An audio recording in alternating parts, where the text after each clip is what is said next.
Hello everyone and welcome to our third session of our HR Coffee Break series.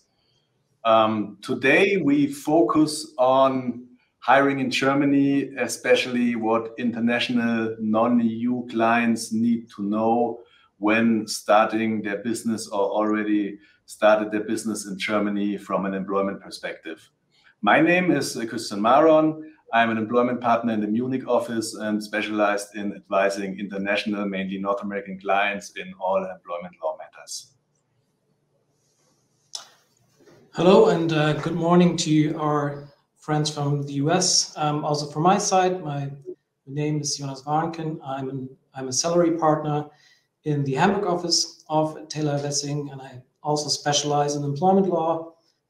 But also had the immigration department of Taylor Wessing Germany, and therefore will also tell you a bit about the questions around hiring third-party nationals in Germany.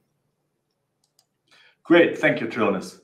So the webinar is planned to last about 30 to 35 minutes. At the end of the webinar, we have planned a Q&A session, so please feel free to use the chat function and to ask the questions you want to ask, and we will try to answer them in the end. If we do a short little introduction, the purpose of this webinar is to provide some basic information for foreign, especially non-European companies on German employment law. German employment law is, especially for non-EU clients, surprisingly employee-friendly and to some extent quite complex, as it contains many statutory rules which are widely unknown for international companies. And especially when you are a North American client, a lot of rules you have or have also not in your policies are statutory law in Germany. And that's why we think it's important to give you a little bit of an insight in the German employment law specialties. Yeah, and one of the very first questions we usually get is, we want to start in Germany and we have engaged with a PEO company. Could you please check the contract? And we need to do that because we do not have a local entity in Germany. What we then very often respond is, okay, let's take a step back and let's see whether that is actually required, whether you need to work with a PEO or an EUR, employer of record, or whether you can potentially also hire the individual directly using your foreign company. And as you can see on our slide here, there are different options. And the right approach depends on what you're planning. If indeed you plan to hire individuals for a very short term and you know that the project has a limited duration of a maximum of 18 months, the PEO setup might be the right choice. PEO, for those who are not familiar with the term, means professional employer organization, and the whole service of these companies is basically to hire staff for other companies and provide these employees to their customers. So to you, if you want to start on the German market and use a PEO for the purpose. Under German law, this PEO concept is regulated quite strictly. There is as I just said, there's a maximum of 18 months per employee. Meaning if you already identified someone who you want to work with on a longer term, that's not going to be the right fit. For you, you could always change the employees and then engage them for another 18 months, but per individual, that limit applies. One thing to also consider is that it's quite difficult for you to manage or it can be difficult for you to manage the employees. And there are also some concerns with respect to IP rights transferred to your company if you use a PEO. If you want to avoid that, you can either hire the employees using your own foreign company, a US company, or a company from another EU country, anything's possible, and put them on German payroll. So in any case, if you have an employee in Germany, Social Security and income tax needs to be paid in Germany, therefore you need German payroll. There are many companies offering that service for you. So these are companies which will not provide employees to you, but which will handle payroll and organize and set up this for you. And unlike as in other countries in the EU, it is possible to hire using foreign entities. One aspect to always keep in mind, though, is that there can be tax consequences if you use a foreign entity.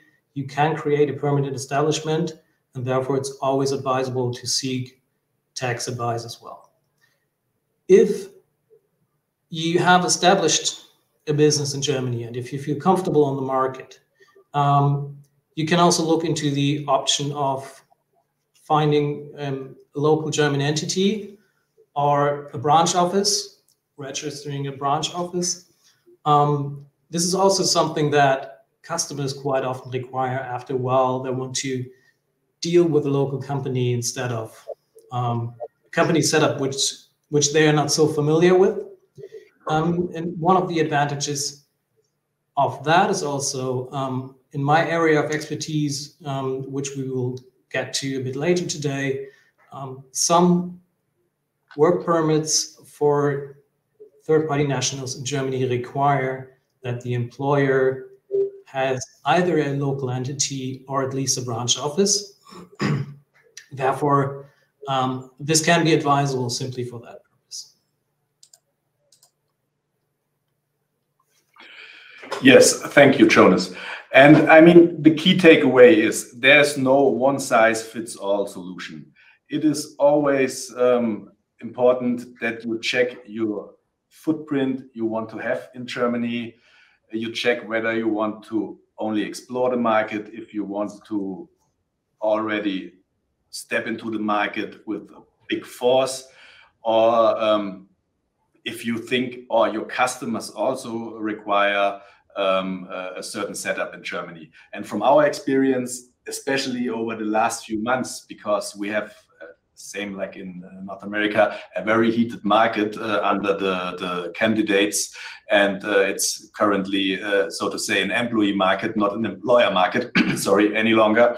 That of course candidates, qualified candidates, expect to have to be hired with a company and not being leased by a EOR, because you can imagine that if you hire or give the employee an offer via an EOR and another company comes up with an employment contract with their entity, their own entity, they pretty much feel more comfortable to go with that.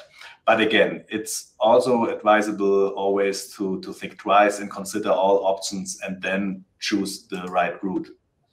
The same applies to freelancers. Freelancers are also an option which can be chosen in Germany. And it can be indeed an attractive option, but please bear in mind, the freelancer in fact needs to be a real independent freelancer. And this is quite similar in a lot of European countries and also similar, like, for example, in the United States. You always have to bear in mind that if a misclassification comes up, this freelancer then actually will be your employee and you have negative consequences. So it's always important to check the two main criteria. Is the person not integrated in your workforce? And second, you should not give that person instructions regarding time, place, and the kind of work this person shall render. because authorities would have an internal look when there is an audit or any misclassification issues, and it doesn't matter that you write in the contract this person is a freelancer if it turns out that the criteria in the end and the overall classification speaks in favor of a dependent employee, quite similar to the ABC test, for example, in California. Then this person is on your payroll, and this person on the individual level acquires employee rights, which we will discuss later, statutory employment rights like statutory vacation. You have to pay the remuneration. This person is entitled to sick leave payments. And you will become responsible for deduction of the income and social security contributions, also retroactively, which can sum up if you have several freelancers here in Germany. And not to frighten you, in the worst case, it's also qualified as an administrative offense and even as a criminal offense in some cases. So you should really consider whether you want to go with the freelancer or not. And as I said, it can be an attractive option when it's done properly. But if you say, for example, oh, we want this person to work full-time, this person has our business cards, this person is doing the business on our behalf, and an external person or a customer can see no difference between a freelance person doing the work or a dependent employee, then you should leave it. And when we talk about hiring in Germany, as in every jurisdiction, the hiring process starts with a job advertising.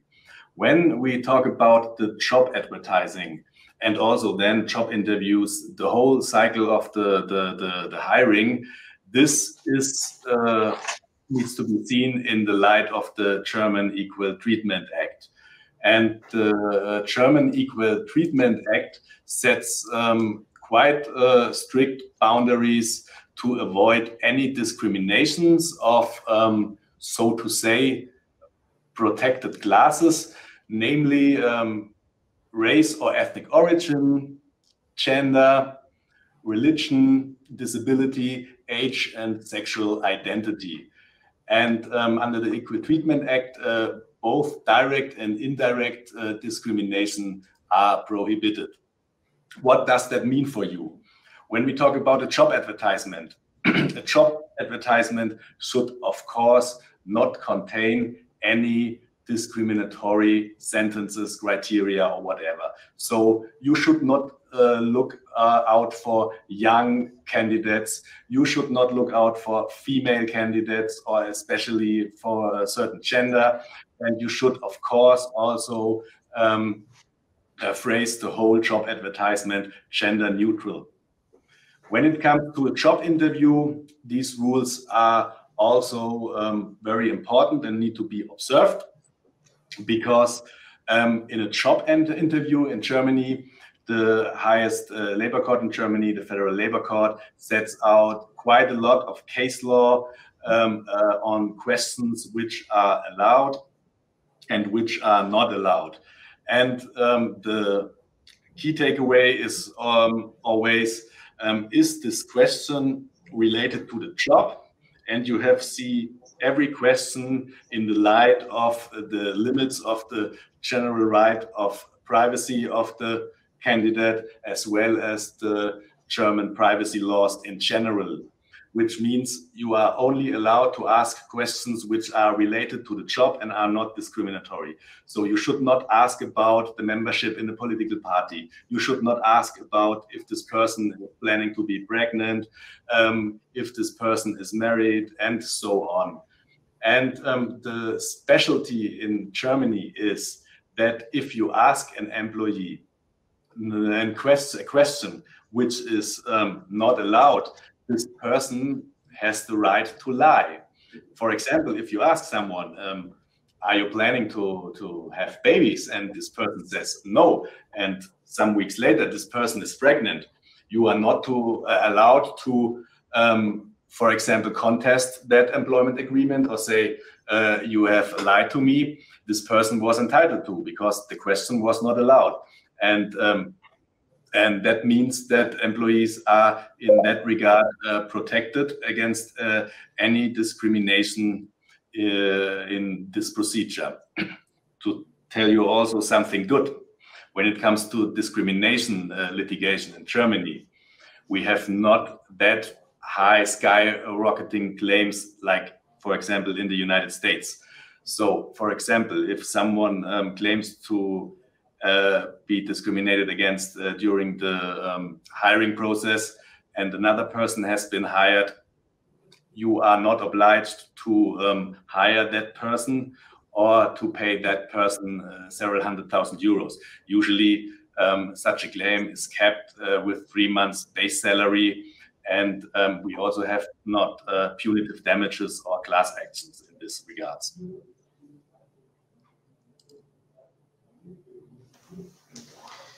Yeah. One of the issues which in particular came up during the COVID pandemic was working from anywhere, remote working. This has been new to many employers in Germany and is now widely known and accepted to many employers. This is probably one of the very few good results from the whole pandemic, from an employee perspective at least, but also from an employer's perspective to save leasing costs for office space. Working remotely in Germany is quite easily possible. It is recommendable to have a home office agreement in place, which basically governs data protection in the home office and makes employees aware they also need to keep business data and documents confidential when working in a home office, or even when we're working from the airport or wherever they are. And one thing that is also important in that aspect is that health and safety law requirements also apply to home offices. So technically, as an employer, you are also responsible that the employees have a safe working environment when working in the home office. Obviously, in particular, as a North American employer, you will not be traveling to Europe to check every single home office, whether the employee has purchased a nice chair to sit on and it's all looks nice and healthy. So what can be done there is to provide your employees with a checklist that they must complete, and thereby you can check whether the requirements are met, and you can also rely on that. So that is then sufficient. You do not need to visit every single employee. It becomes a bit more difficult when employees are planning to work from other countries. So the concept which has become known as workation, this in particular applies if employees plan to work outside of the European Union, because when that happens in the European Union, at least during the COVID pandemic, the Social Security authorities were quite relaxed and considered vacation as a business trip and issued certificates which prove that employees were still paying Social Securities in their home country, and thereby the employee and the employer will not become liable for Social Security contributions in the other countries which the employee plans to work in. For example, if the employee wants to work in Spain for 4 weeks during summer for very good reasons, that was possible. What always needs to be considered, though, is whether there are tax consequences. If that happens, this again is the issue of a potential permanent establishment. The likelihood might not be very big, however, it should always be double checked. When hiring, one thing you always also need to check is, does the employee or the candidate have the right to work in Germany? This is quite easy for citizens of the EU, of the EEA and Switzerland, because they are all allowed to work in Germany without any restrictions. They can move here and simply start working just like in the home country, and would also only need to register their place of residence, which is something that applies to German citizens as well. If, however, you want to employ someone from another country, which is then usually referred to as a third country, you need to check whether there is a work permit in place, and if not, that can be applied for. German law does not know the concept of sponsorship. However, as I said earlier, for some work permits, it is required that the employer has a local entity or at least a local branch. And the only and most important exception to that rule is for citizens of a number of best friends countries, which can apply for a residence permit for any kind of work. These are, in particular, the USA, Canada, but also Australia, New Zealand, and a few others. So citizens of these countries can apply for a work permit for any kind of work and are also not required to have a local entity. So the employer is not required to have a local entity when planning to employ them. For any other citizens, it can be more difficult to obtain a work permit.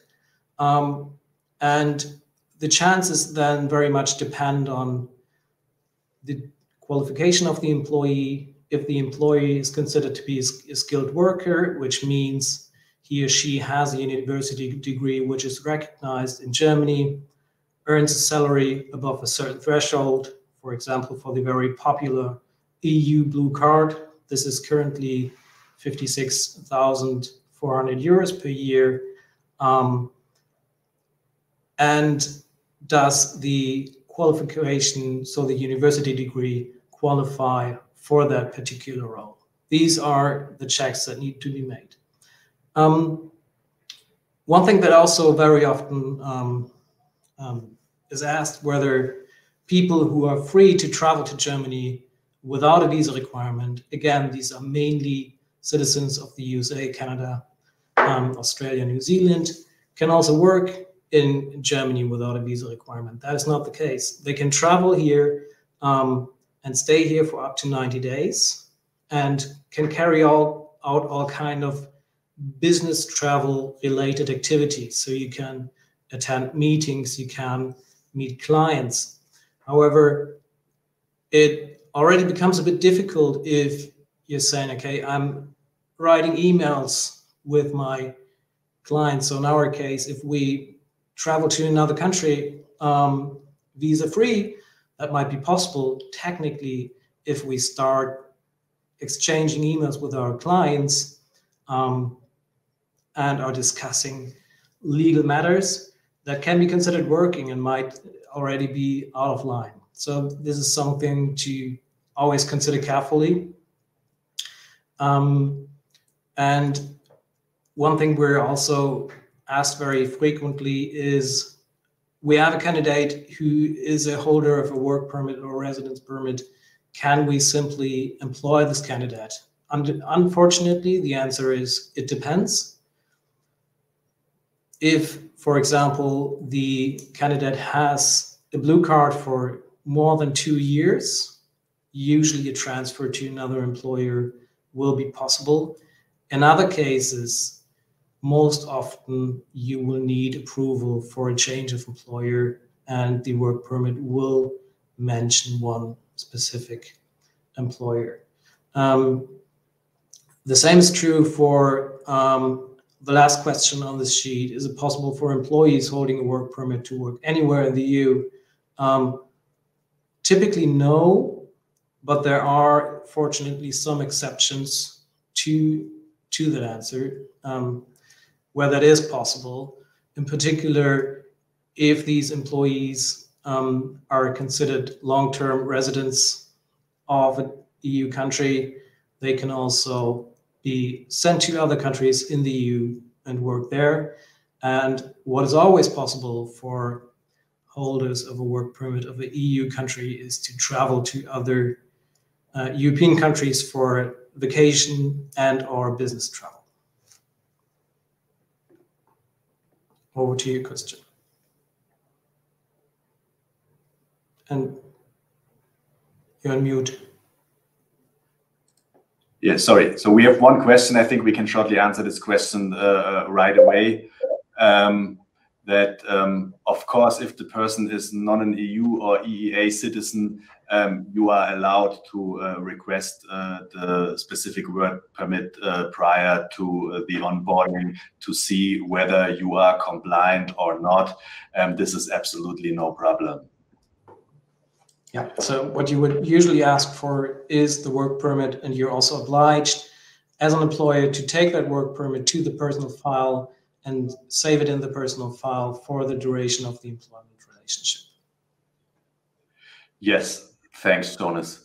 So also some short words about background checks, because in Germany, background checks are only allowed to a very limited extent. This is also based on the privacy rights of the employee and the data privacy rules in Germany. So the first thing you have to bear in mind is that all the information you want to have from the employee need to be gathered directly from the employee.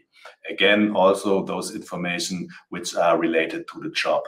And for example, what is typical in the United States, that you do a total screening of this employee, that you assign external companies with a background screening. This is not possible in Germany. What you can do is, if someone has a specific job which requires specific duties, for example, if you want to hire a driver, of course, you are allowed to ask if this driver has his driver's license and whether this person has been sentenced in the past because of illegal speeding or whatever. Same applies if you, for example, hire someone who needs to take care on your financial matters. Of course, such a person should be not be sent to jail in the past for bribery or whatever. But the bottom line is, please always think twice when it comes to background checks, because it's in Germany usually not possible to the extent you are maybe used to from a foreign jurisdiction. And the same applies to information in social networks. First of all, you have to differ between business networks and private networks. So, of course, if you have found someone on LinkedIn and this profile is open for all, you can, of course, rush through and see where this person was employed prior to his application. But, for example, you are not allowed to directly contact previous employer and ask them about that person. This would only be possible if you ask the candidate for prior approval.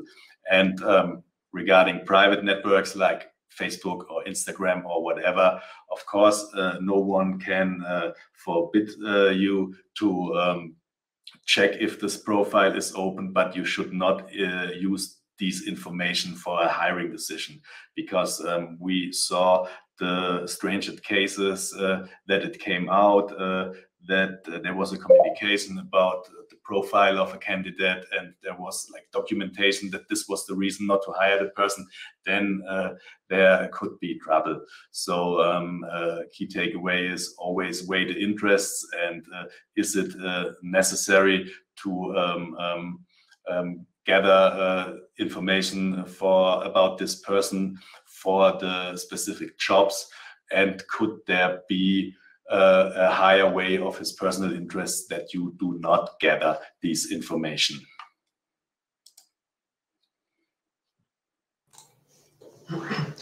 Yeah, one aspect which is quite different from the situation in the US is that every employee will have will have an employment contract, not only an offer letter. Offer letters also become more and more popular, but employees will always expect an additional employment contract.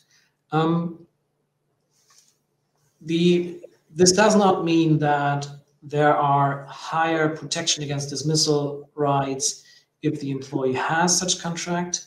The situation is always the same. There is a probationary period upfront for a maximum of 6 months, and it's always also customary to agree on that 6 month probationary period.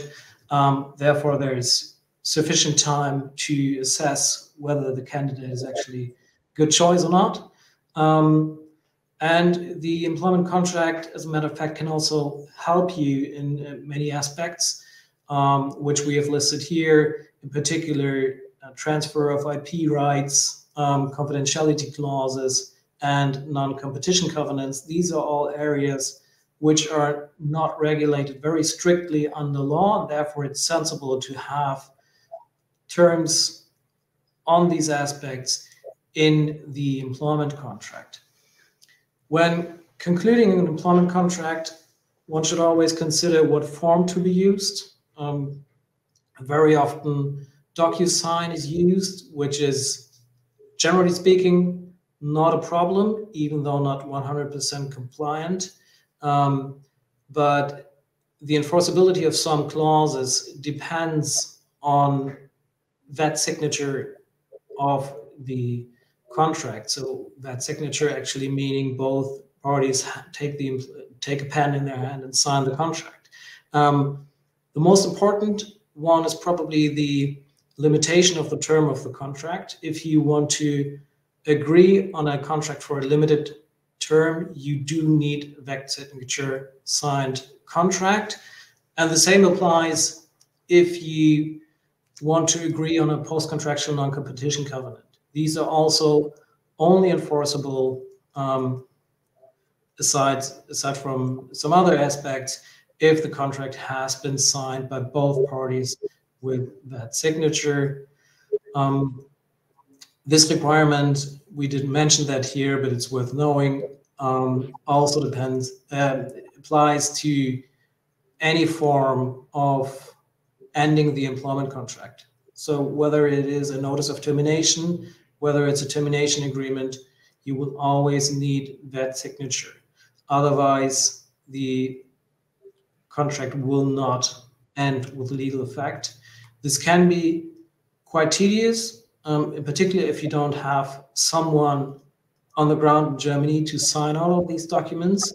However, unfortunately, it's a legal requirement, and DocuSign or any other form of electronic signature is not sufficient for most of these clauses. So that's something that should definitely be kept in mind.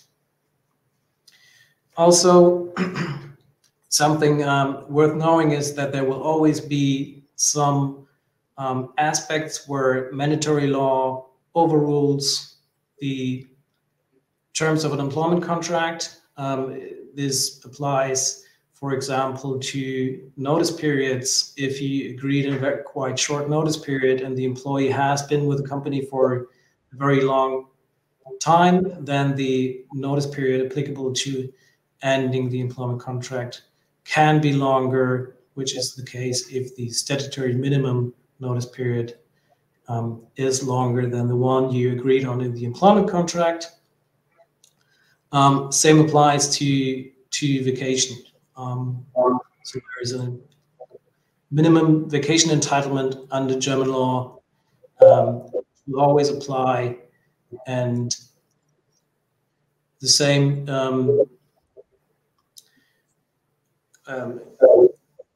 is true for holidays, meaning bank holidays. These cannot be ruled out in any way. Yes, thank you, Jonas. And maybe one comment to the offer letter. Additionally, the offer letter is indeed nothing you need in Germany, but in the light of that, we talked about that the market is highly competitive. You sometimes need to get out an offer very quickly to the candidate, and of course, even we are super responsive. Drafting a comprehensive employment agreement takes some time until everything is finalized. Such an offer letter serves also the purpose to give the candidate quite quickly comfort and a written yes to this offer, and especially when the end of the month is near and the candidate needs to terminate his previous employment, such an offer letter is very, very helpful and increasingly used by our clients.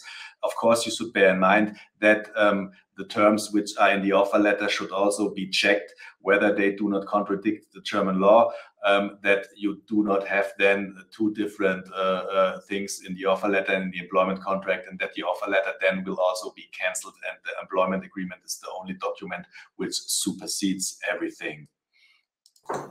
And maybe to quickly answer to one question which has just been raised.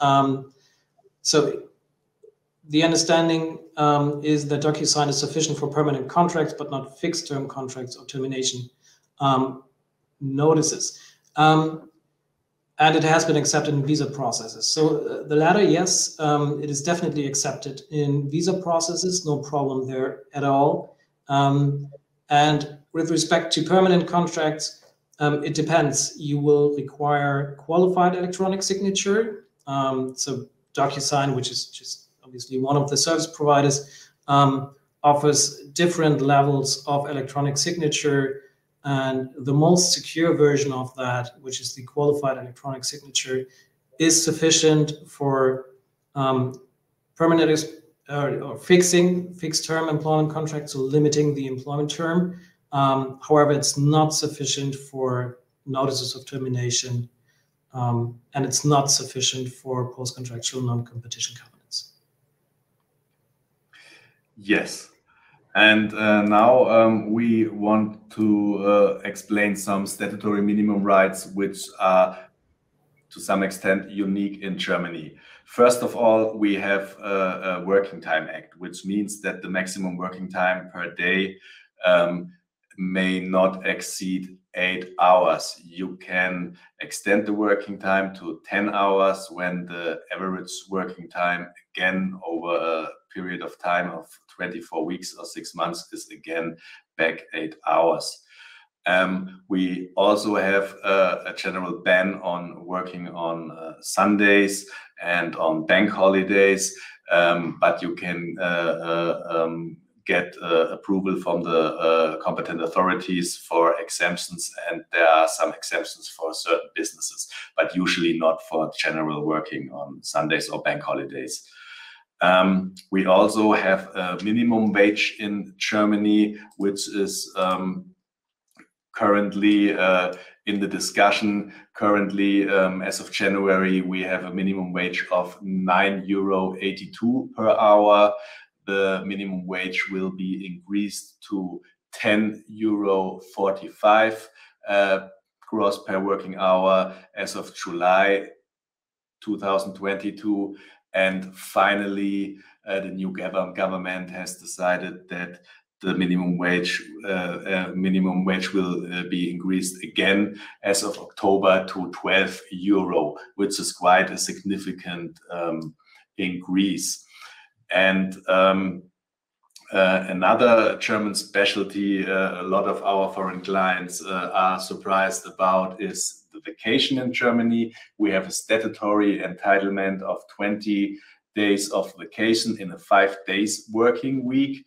But usually all the clients grant extra contractual vacations, so that you can say as a rule of thumb nowadays we have ballpark 30 days vacation per year. On top, you might wonder if German employees are working. In any case, we have bank holidays, which are also needs to be paid by the employer, and depending on the federal state the employee is working, we have 10 to 12 bank holidays on top. And what is also a specialty in Germany is sick leave. We have the statutory right of continued remuneration in case of sickness for 6 consecutive weeks. And last but not least, as you already might know, we have no employment at will in Germany, and this is also connected to statutory notice periods, which start with 4 weeks to the end of the 15th or the end of the month, and then increase depending on the years of service up to 7 months. But you are, of course, always allowed to agree on higher contractual notice periods. And also important is to make use of the so-called probationary period, which allows you to terminate any employment contract within the first 6 months with a 2 weeks notice period without any further explanations. And this is also needs to be seen in the light of the Act Against Unfair Dismissal, because this statutory act applies after a job tenure of 6 months. And if you have more than 10 FTEs on the ground in Germany, and afterwards you need a reason to dismiss that person, a fair reason, and this is laid down in the law, and then it's a little bit more complicated to terminate an employee. That's why we always say make use of the probationary period in any case, and especially if you have more than 10 employees on the ground in Germany, and monitor the probationary period, have a midterm review after 3 months, and then decide before the expiry of 6 months if you want to keep that employee or not, because otherwise you have the annoying issue that you get hardly rid of the employee, especially as we do not have like a poor performer termination or whatever. We need a fair reason and to stick with certain processes, which then makes it very difficult to terminate someone. Yes, in the interest of time, I need to keep this rather short, but please feel free to send us an email if you have any specific question after this webinar. Social Security. The whole concept of healthcare pension plans is very much different from the situation in particular in the United States. So employers and the employees contribute to Social Security, and these Social Security contributions then finance the public healthcare system, the pension plan, nursery plans, unemployment insurance. So the system of healthcare is not that the employer provides healthcare plans to its employees, but rather that the employees have their own healthcare plan and the employer contributes a fixed amount to that plan. So the amount will always be more or less the same. So there can be very, very small differences, but these are 2-digit euro amounts. And it is then not customary to grant anything on top, because that healthcare plan is already quite good. The same applies to the pension plan. This is already rather good, not as good as the healthcare plan, but rather good. And since it's only rather good in that area, it can be an option to also grant additional occupational pension schemes. However, that is rather seen with larger employers. So it's not expected if you just start up on the German market, you will not be required to offer any additional pension plans, but you can rely on the public pension plan unless an employee asks for it. And in that case, the system will usually be that there is a life insurance plan that both the employee and the employer contribute to. And if the employee leaves the company, he or she will then take this plan with him or her to the next employer and will benefit from it when retiring. I'll leave it at that, but as I mentioned before, if there are any questions, please feel free to send us an email. Thanks, Jonas. Then some final words to non-compete covenants and non-solicit. In Germany, non-compete covenants are legal. So you have to defer between the ongoing relationship and afterwards. During the ongoing relationship, every employee is obliged not to compete with his employer. It's a side obligation, and he has to omit everything which could harm the business of the employer.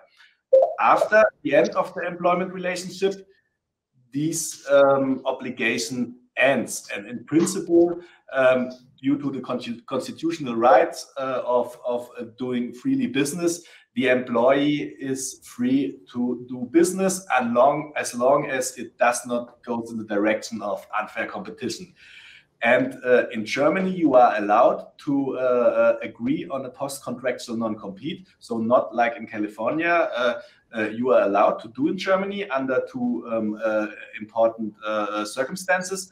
The post-contractual non-compete may not exceed the period of time of 24 months, and you have to pay compensation for the time the employee is on that non-compete in at least the amount of 50% of the average remuneration. And this is very important. And as Jonas mentioned in the beginning, such a post-contractual non-compete requires the written form. That means if you have agreed on such a non-compete in the employment contract and you have only used DocuSign, you will have a problem. So, and as long as this is not 100% clarified by the courts, we strongly advise to use the written form if you agree on a post-contractual non-compete. And usually you can only mutually waive that post-contractual non-compete. You can also, of course, say you feel not be bound on that, but then you will not be immediately free, but have to also pay for a certain amount of time the compensation payment. The rules for managing directors are not that strict, but similar, and non-solicit covenants are also possible, but it also depends whether you want to hinder the employee only to, for example, solicit for his new company or for his own purposes. For example, if he wants to get a self-entrepreneur, then it's also needs to be seen in the light of the rules of the post-contractual non-compete. Having said this, we are on the end of our presentation, and Jonas, I would suggest we go through the questions and see whether we can answer some questions. I think there's one question about the litigation in Germany. So some short information about that. Litigation in Germany is quite straightforward. Any litigation which relates to the employment relationship needs to be brought before the German Labor Court. So usually you cannot agree on arbitration outside of the court. To some extent you can when it goes to collective issues, but that's usually not the matter when you set up in Germany and when you have are not collectively bound or have a works council. So the general rule is everything is before the labor court. There's a strict process. Employees need to file a claim, for example, against the dismissal, and then the labor court will pick it up. During the first instance, both parties bear their own costs. You have no big cost risk. On the other hand, employees, because as we said, employment law in Germany is employee protection law. Employee do not have to pay you and your lawyer, your court fees and your lawyer when they lose. Every party bears its own costs.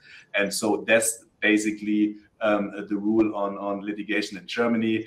And you can also not agree with an employee validly that his claims need to be brought before a court in the United States, for example. Yes. There's one question: when do workers require an A1 certificate for business travel? For those who are not familiar with the term A1 certificate, that is a certification that an employee pays Social Security contributions, for example, in Germany, and when traveling is therefore not required to pay these when answered by authorities in the other country. There are two answers to that. So strictly legally speaking, for any business travel, even if it's just 1 or 2 days, you would need that A1 certificate. And that even might make sense in some countries. For example, if employees travel to Austria, Austria is quite strict when it comes to these A1 certificates. And if employees don't bring that certificate, there can be a fine.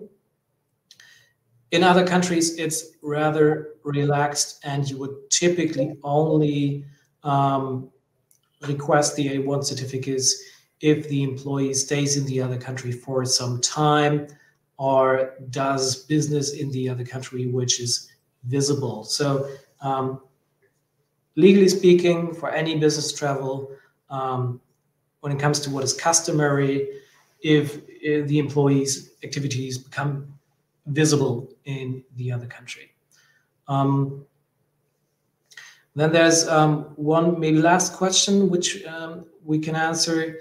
Can the employee and employer mutually agree to a shorter notice period than agreed in the employment contract? And I should add, or as stipulated on the law.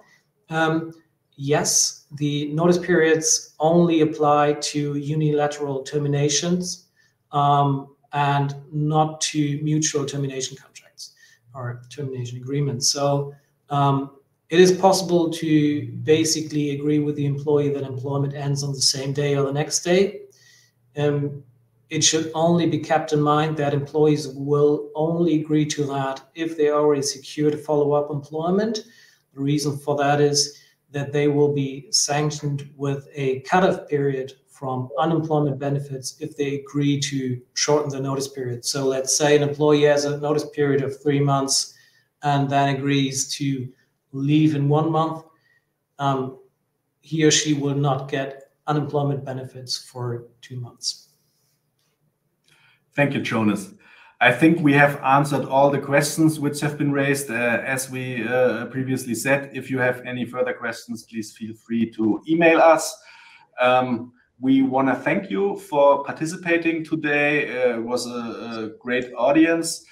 And we want to make you aware of our next session, which takes place on May 25th. And it's about working culture in the light of, on the example of Japan. And if you have any questions, please feel free to contact us. It was a pleasure today to speaking to you. Thank you. Thanks very much.